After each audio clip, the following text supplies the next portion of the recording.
Lobau Spark Season 11, where we alternate one best friend and one new guest. But Waba is not really a guest. Waba is actually, I was on his podcast and it was amazing. There. And now he is going to come onto my podcast and we're going to be best friends by the end of this. Okay. Like that's what's going to happen. I'm going to get you there with my pronouns by the end of this as well, I swear.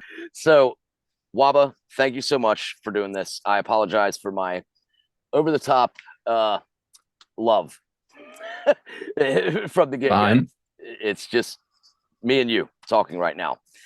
I ask one question and one question only. I will interject here and there.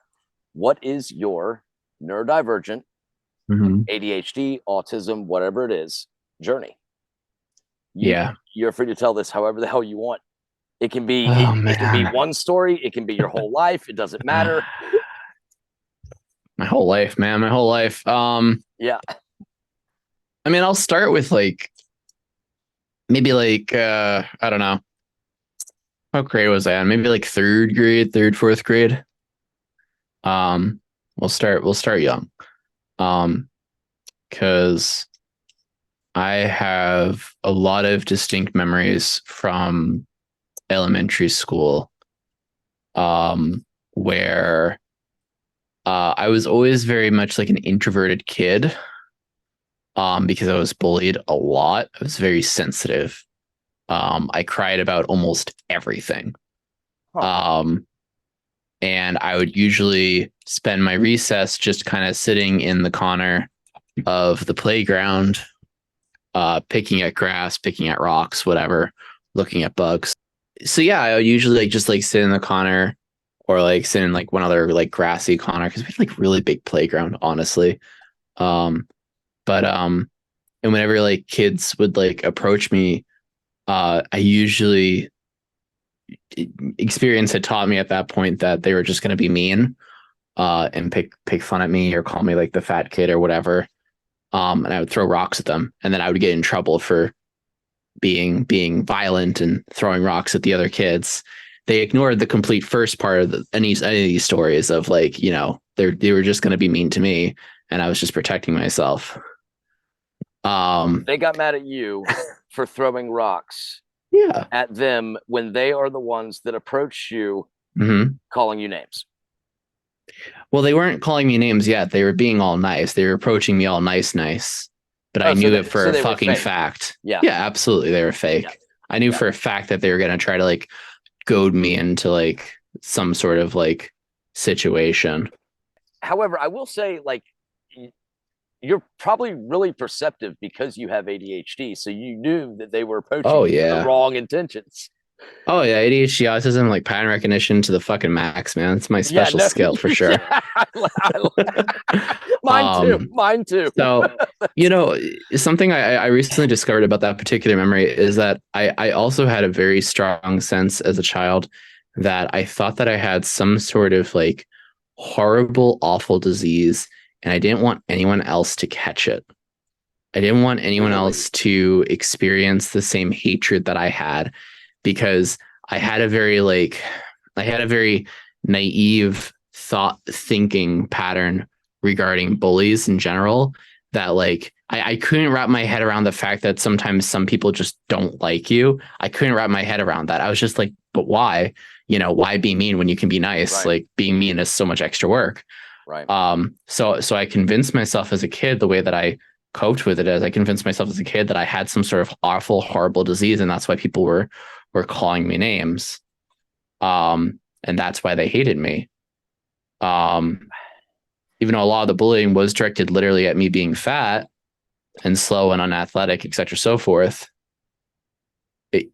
For some reason, I was no, they don't bully those fat kids. I must have something else going on with me.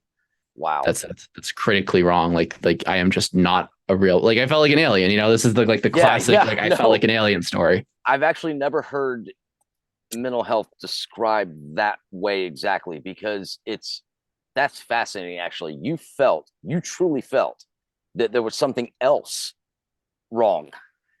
Yeah, absolutely. I have not heard someone put it like that. Yeah, I'm again as a kid I was very they would say, "Oh, you have an old spirit. You have an old kindred spirit." Spoiler alert in case your viewers and listeners don't know, that's adult code for you're traumatized. I'm not laughing at you, but Oh no, you should that laugh, was funny. please. That I was very encourage funny. everyone to laugh. I think okay, listen, sidebar. Yeah. I absolutely always encourage laughter when it comes to mental health shit because sometimes Thank this you. shit's funny. And I think it's important to learn Thank to laugh you. at yourself, but not to degrade yourself.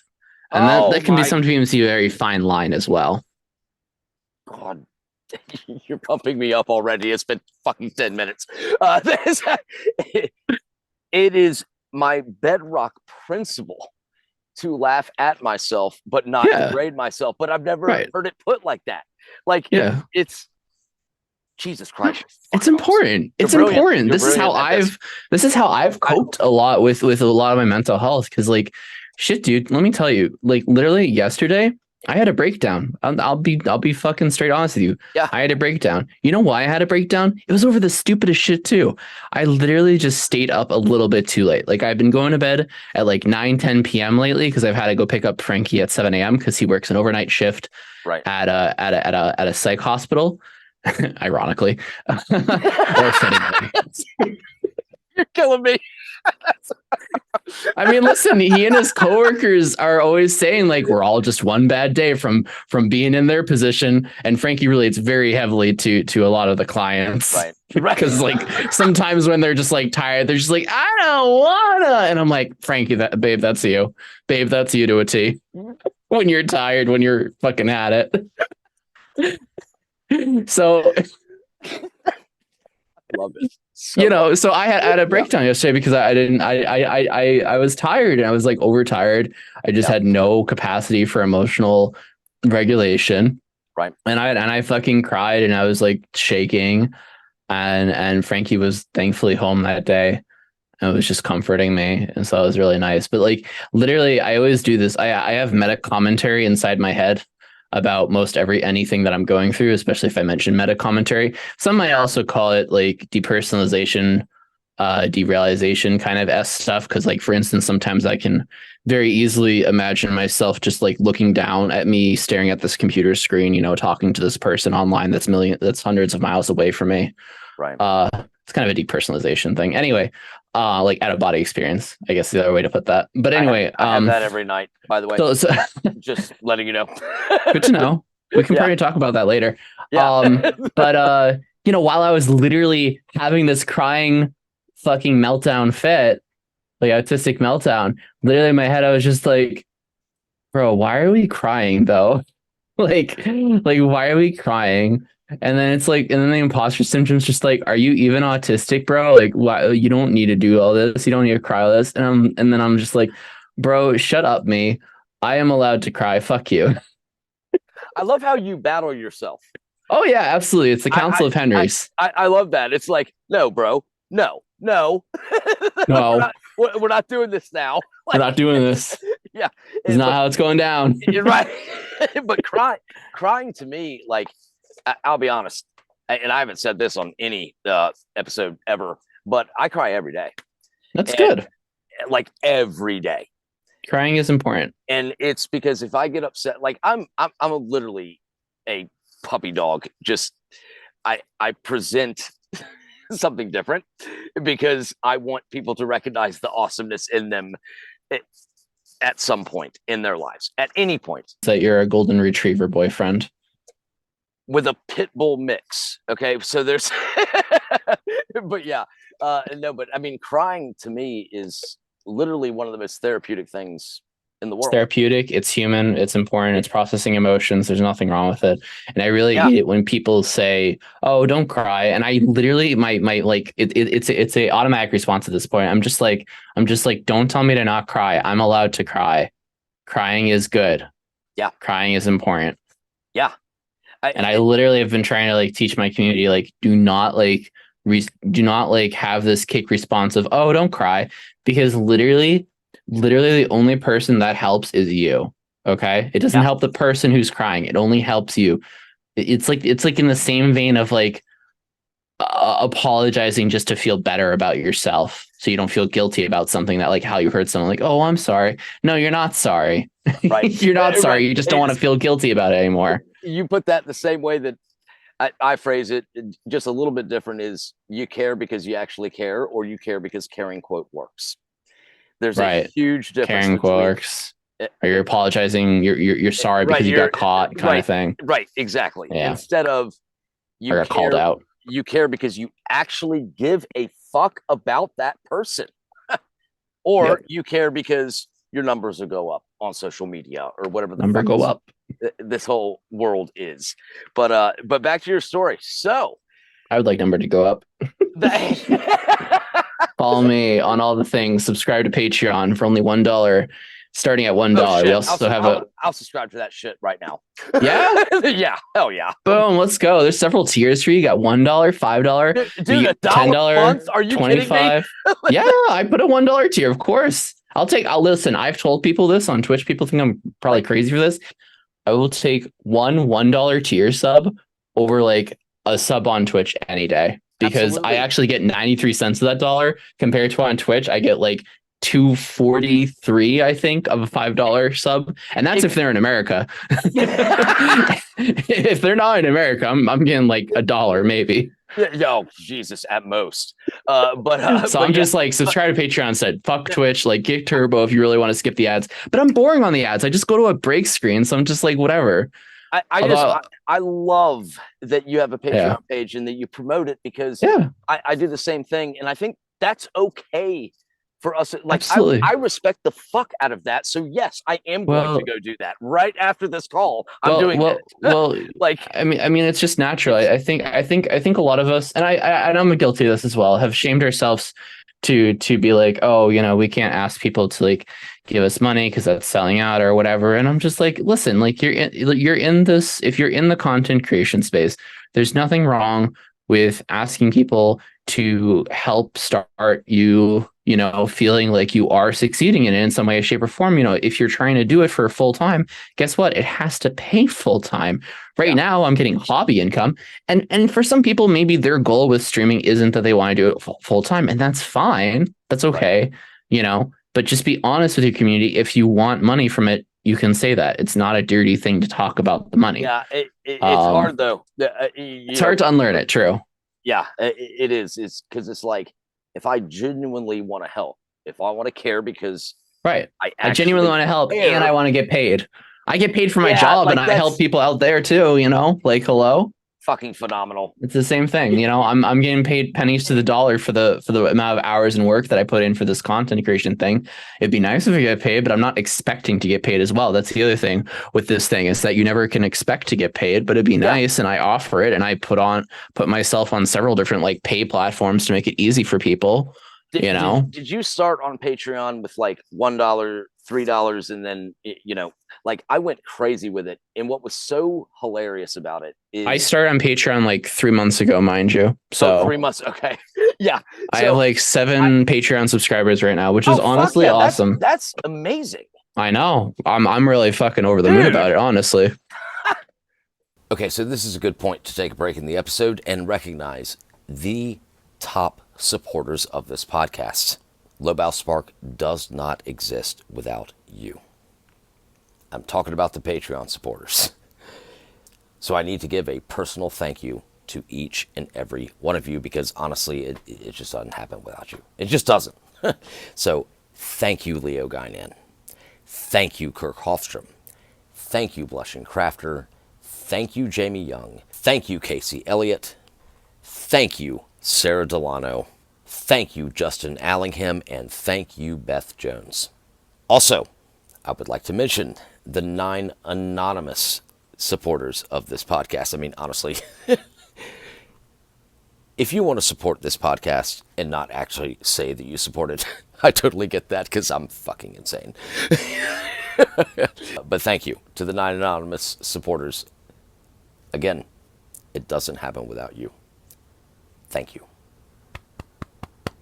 I'm really happy about it. I have the audience on Twitch, so I just advertise it all the time. And whenever someone subs, I say like, hey, thank you for the sub, and I appreciate the support. But like, next time go to Patreon instead, like do $5 there. Let me talk about how. So did you know? Did you know? Little Did you Waba, know? did you know? Did you know that my mom was so backstory? We hate my mom. She's a narcissist. She's an abusive narcissist, and she doesn't think she is, but she literally has self-labeled her the bitch of the universe. Anyway, it's kind of emotionally and psychologically abusive situation. I was living at home. She's also a hoarder. My dad is an enabler via, non-action and just appeasing her. But he actually genuinely apologized, so dad's okay, but mom's a fucking bitch. I don't want to talk to her ever again. Okay. Backstory. So, with all that being said, okay, and is hyper paranoid, but I genuinely believe that she qualifies for paranoia, like as like a disorder, as like a diagnosis for her. Right. Genuinely. Same with narcissistic personality disorder, genuinely. Right. And I don't fucking say that lightly, and you shouldn't say that lightly, but yeah. So when I was in, what was it, like third, fourth, or fifth grade, my aunt Sarah died, who was my favorite aunt, which is to say, like, my only aunt that I actually gave a shit about, because my other aunt is a functioning alcoholic, very light, very light on the functioning part. But either way, so my aunt Sarah died of small cell lung cancer because she has been smoking, and she died at 50. So I was very, sad and upset about it. And they told my mom in school, that I was been very, very disruptive, and they wanted my mom to have me screened for ADHD. Ironically. Yeah. To be fair, that's my mom probably correctly associated my current like grief and behavior with me grieving my aunt. But I can tell you with most certainty, it was not because I was sad about my aunt. It's because I actually had ADHD. Right. Like, my disturbances were entirely, I'm bored. Yeah. And I need a stem. Yeah. Like now. Like right now. Yeah. So did you get officially diagnosed, or was it self-diagnosed, or how did no that... so here's where the narcissism of my mom happens. She was very proud, very, very, very, very proud of the fact that she basically told these doctors, who I forget the story. I forget if they tried to diagnose me or that they wanted her to get me tested. But either way, she was very proud of the fact that she basically told them, no, my son isn't ADHD. What are you talking about? You're hack doctors. Oh my God. I already do not like her. Sorry. She's just like, you're not putting my son on no medication, no nothing. God, he doesn't have ADHD. You're out of your mind. That's the worst thing you can do for someone. Sorry. In some ways, I'm fine. In other ways, I'm very fucking annoyed that yeah, it's just yeah. So it's just like so close. So she got upset with the fact that someone thought you were ADHD, and she thought that was an issue. Like, She was upset that they thought I was ADHD and wanted to have me tested. And I think maybe they did actually test me. I'd have to ask her about it, but I'm not willing to. And I was potentially going to be diagnosed as ADHD, but then she was just like, no, I refuse. That is so sad to me. Yep. That is literally makes me want to cry. That'll be my cry later for the day. Actually, when I go back through this. But what, as a mother, like, this isn't a death sentence. If you have ADHD, this is not a death sentence. It is different from the way other people do things. It is just different. It's not fucking wrong. In my opinion. Sorry, that was a little strong. But I mean, do you agree with that? Like, it's not wrong. Yeah, I mean, I think honestly, getting your kid, just having your kid go through diagnostic tests is not a bad thing. Yeah. It's not like oh, they're going to indoctrinate my kid, or like oh, they're gonna Oh, make my kid autistic or ADHD. I'm like, it's like, parents, please, please, please, please. Literally, if there are several things I would like to say to parents, and there's like a couple of Twitter things about like, oh, what hot takes do you have about parents? My hot take about parents is stop having a fucking ego for your own sake to feel good about yourself, to be like, oh, my kid's perfect. No, your kid could be disabled. Your kid could have ADHD or autism or need fucking support. There's nothing fucking wrong with asking for help. Please let them get that support. Let them at least take the fucking diagnostic thing, and make sure. In addition, if you're gonna be that kind of a Karen parent, be the Karen parent in the direction of no, make sure that my kid gets all the tests, because why not? Why not? Sure, maybe the kid might fucking hate it a bit, but like, at least be thorough, yeah. you know?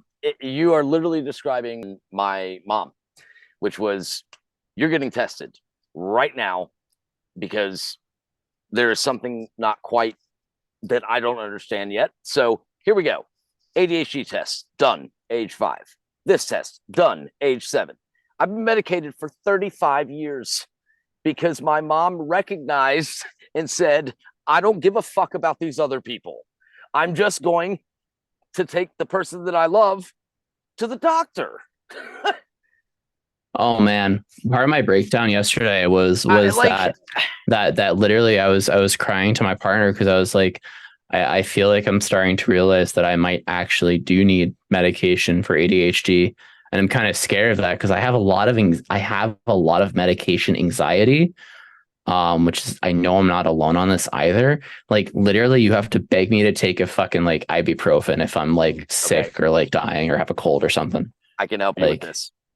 I absolutely was the same way. I'm Absolutely. getting better with it, I promise. Uh, And usually I so, tell myself I'd rather die. I know this pill's not going to kill me, but this cold or COVID actually was the yeah. case. COVID would kill me if I don't fucking just take the cold medicine and at least feel better. So that's Well, kind of how I have to tell myself. and I agree with that. One thing that was Yeah. beneficial, one thing that I think might help you is, so my mom used to put 2 of the Adderall pills. I take Adderall, everyone. Okay. Mm-hmm. That's what I do. And I would refuse to take it. So during breakfast, which is ironic because Adderall cuts your appetite, so you take the medicine and then you can't eat the toast that's in front of you, whatever. So I used to Mm-hmm. put the Adderall pills in the toast, fold it up, and then put it like under the house. Like I would sneak outside because I didn't want to accept that I had to take medication to, Mm-hmm. and but finally one day I started realizing, like, why are you fighting this so much when you've got all these friends that support you, a family that supports you? What the fuck are you doing, Lobau? God damn. Like, t- try it. If it doesn't work, go on to the next thing. And then go on to the next thing and go on to the next thing. The problem is that ADHD quits after a certain amount of time where it's like, I just don't want to do this. And that is what is, to me, heartbreaking, is people don't understand. They don't have the support that I did, which is why I'm trying so desperately to be like, I'm doing this. I'm going to try to help in any way I can. Like, Mm-hmm. but it For sure. Same I here. I hate, right. I Like I hate. definitely grew up in privilege, but my mom just like rejected the potential like support I could have gotten. And there's definitely been days where I've like really had to think about like, man, what would have been different in my Yeah. life had they actually like properly like did all the tests, diagnosed me, maybe even put me on medication. Who knows? Maybe I didn't need medication, and maybe I could have gone by with just like behavioral correction or something. But either way, just like any kind of support, because now you have ADHD, right? And it's definitely, it's for sure I have ADHD, despite what imposter syndrome wants to say. Yeah. But then you compare that with autism, and then they could just like, they were passing that up, and my mom was passing that up as like, oh, you just don't get along very well with kids, or you're just not very sociable, you're just anxious and you have introvert and whatever. And I'm like, it's so ironic because you look at me as an adult now. I'm so fucking extroverted. I'm so extroverted. I love talking to people. Like it's my favorite right. thing. That's my whole thing. Your mom was wrong in that Yeah. assessment of like you're not. And literally, it's just like, are you a doctor? Do you have certification? Do you have your Yeah. licensure? Yeah. Well, I'd like a second opinion.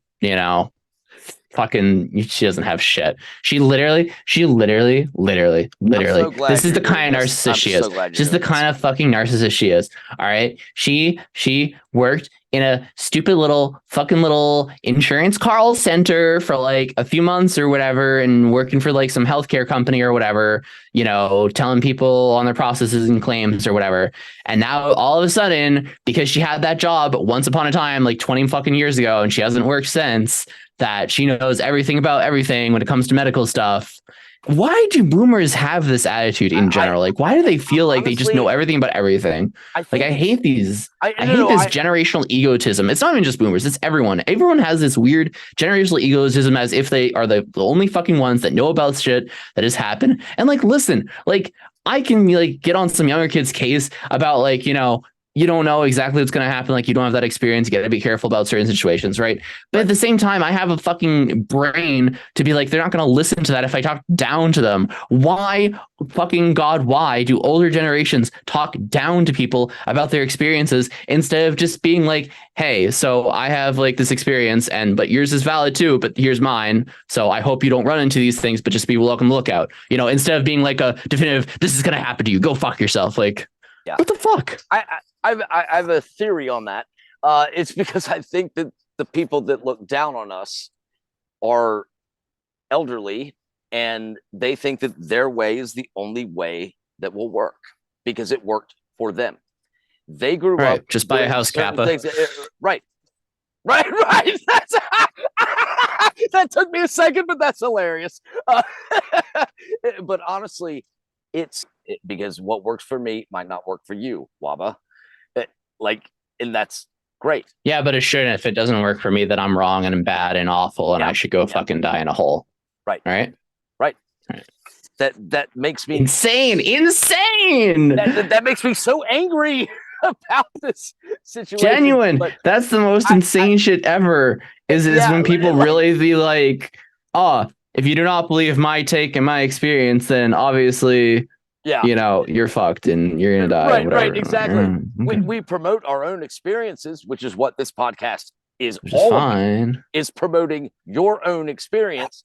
And then but you don't have to do that and stomp on other people's experiences. Right, everyone's experiences are valid. That's the whole fucking point of human interaction. That's why we promote everyone's fucking goddamn experience. Like, who cares the way you do it? It's not that hard, guys. No, it really isn't. And that's, oh my God. I never would have thought in a million years when Dave said, you have to talk to Waba, that you would be the most fucking. I'm going to be up all night. Thanks. I will be replaying this in my head over and over again because it's so goddamn true. Well, unfortunately, are you ready for a deep cut? Yeah. Okay. I'm ready to get called clinical. Let's do it. So my theory, the reason people do that, so it's twofold. It's threefold. Level one is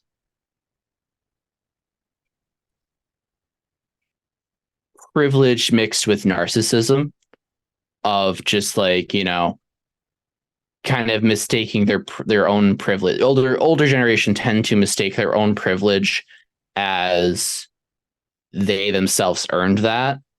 So like privilege versus all the fucking support they got financially and otherwise, networking wise. Yeah. 100%. So they'll mistake that. So they will make a fundamental attribution error about themselves to be like, oh, well, I'm rich, so I'm good, which means all my opinions are correct and everyone else should follow them, and everyone else's opinions are wrong because they're poor. Which builds into number two, which is American individualism. I don't think I need to explain that one, but American individualism kind of just super promotes that and, looks down upon the approach of that we should, collectively consider people's ideas and what's for the common good, right. despite what politicians say. Fuck the politicians.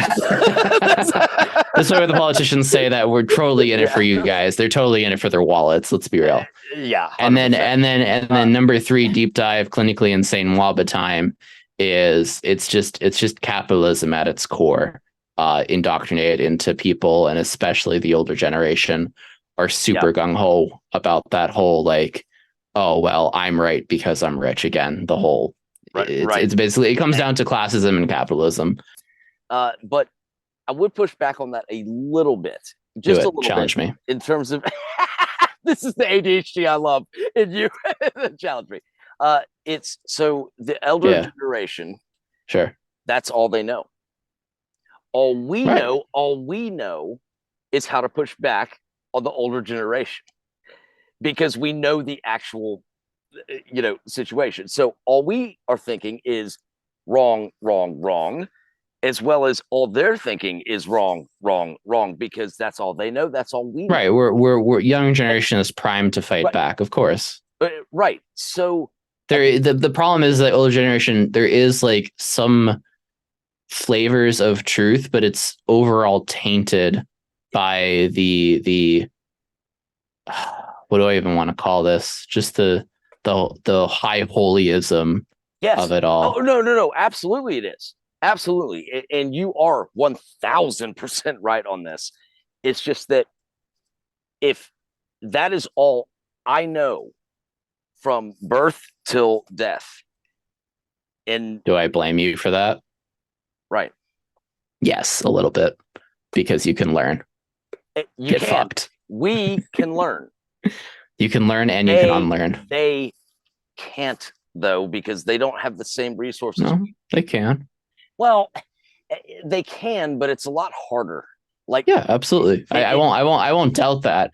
So an 80-year-old man that has done, or man, woman, marriage, whatever, has gone through certain things, is going to say, I don't know how to research this because I'm 80 and I don't know what Google is, and I don't know what this is.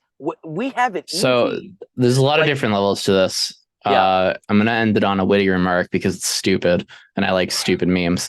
But, I think, unfortunately, the older generation, because it's a lot harder for them to access technology and access information, they're unfortunately going to be influenced by the people around them. So, advisors, friends, whatever. Yep. And it's just going to be recency and familiarity bias, basically in a giant like feedback loop of like, oh, well, my friends think this, so I just continue to think this. I'm 80 years old. Who cares? So for all those, kids who are interacting with their 80-year-old, whatever, grandpa, grandma, just whatever, stick it out, take everything with a giant grain of salt. Agreed. Don't keep your hopes up, because like the other part of that is you have to be willing to want to change. And if generally speaking, when I talk to an older person, who wants to change or wants to like learn, they won't say things with such a judgmental like tone. They won't say such things in a judgmental way. They'll know how to navigate, at the very least, a conversation with civility. That's a person. Let them do what they want. That's a person. Let them do what they want. That's a person. Not a shit. But I won't do the that's a this label or whatever. It's a person that I love. Let them do what they do. That's a person I love. Let them do what they do. Do it. You should be free to do what the fuck you want. And anyone that challenges that, I'm sorry, it is dumb. Because grandpa, who's sitting on his rocking chair, he will believe that it is. I remember back in the day when it was simple. We accepted people for who they were. It's just a different way of presenting it now. It literally, I see it from both sides. I see if you only knew one thing and you didn't have access to outside information during a certain time, you're going to think this way. Well, I think it's just the willfully ignorant people. That's the people that I actually like. despise, and I just don't interact with them because we live in a wonderful world where the block button exists and you can block people all your life. And since most people live online, that seems to work pretty fucking well. And it's just easier, honestly. And Yeah, like, Dave has a different opinion on me about this as well, by the way. No, you know, I'm sure he does. And I respect it. I respect the hell out of him for this, but I just do not have the patience to be around willfully ignorant people.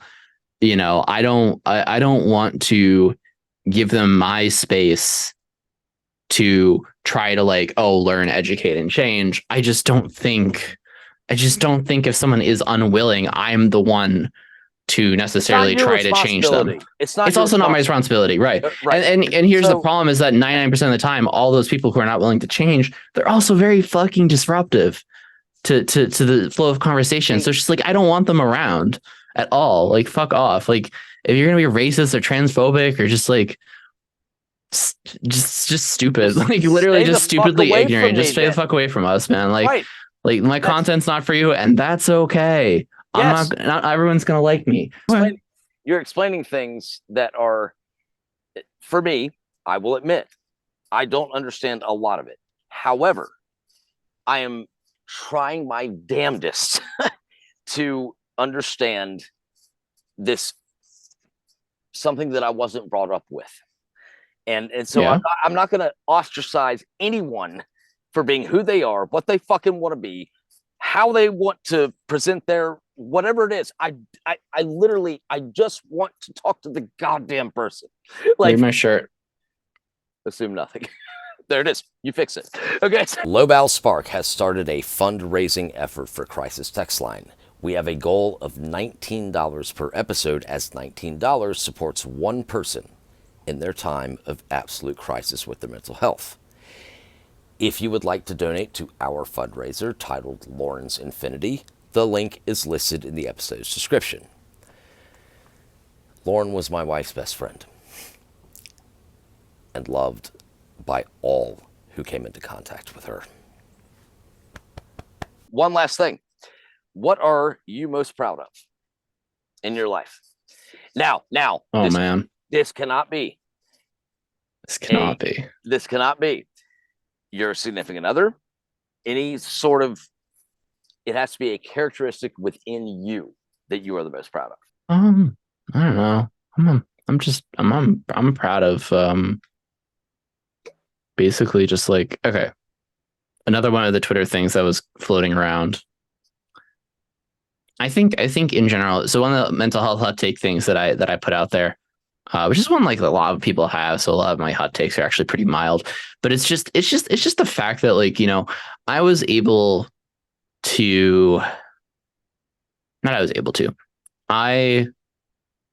fought my own brain for many years, as a lot of people do, and I realized, you know, very early on that like the only person who can stop me from being anxious, from being depressed, from breaking down, etc., so forth, is me. Yeah. I am the only person who can do that for myself. I'm the only one who can learn how to recover. And that doesn't mean I can't get support in that journey. But I have to put in the work, you know? So I'm proud of myself for putting the work and continuing to put in the work every day to cope with life, to just deal with shit, really. You know, I feel like way too many people, what a characteristic. You know, thank you.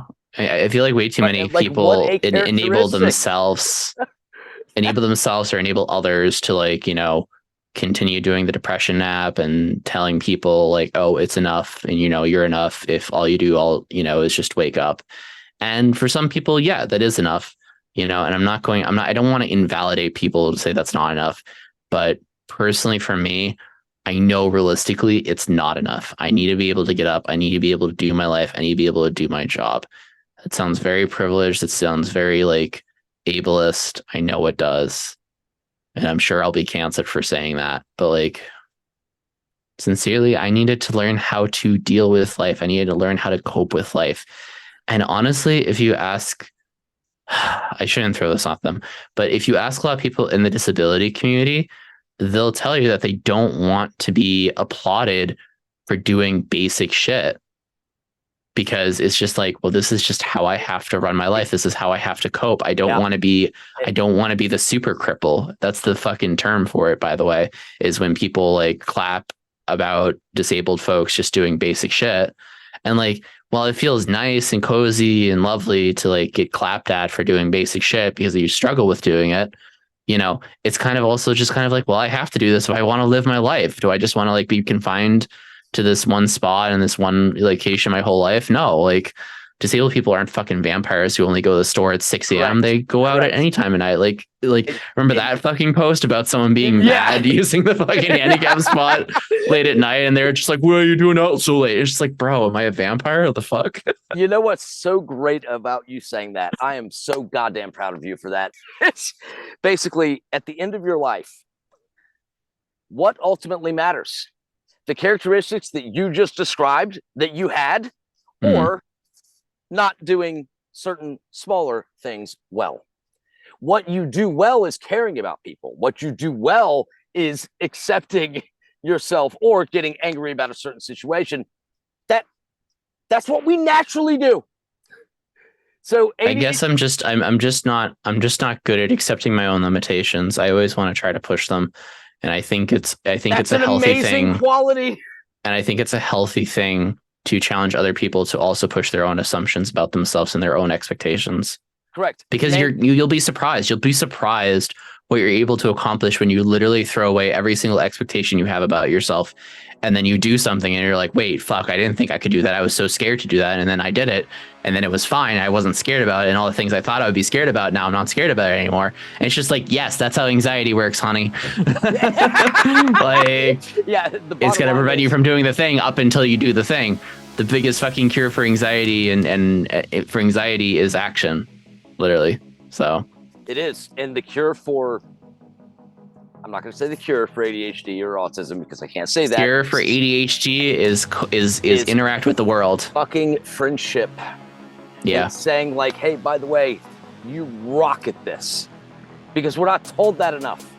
So like all of a sudden at the end of the day, Waba comes on and he's like giving me all these incredible things that I can put forth to tomorrow. Now I'm fucking motivated. You motivated me to be better tomorrow because of what you said. That is a massive advantage that people with neurodiversity have, is the fact that, yes, we might suck at a lot of things, but we are goddamn good at people.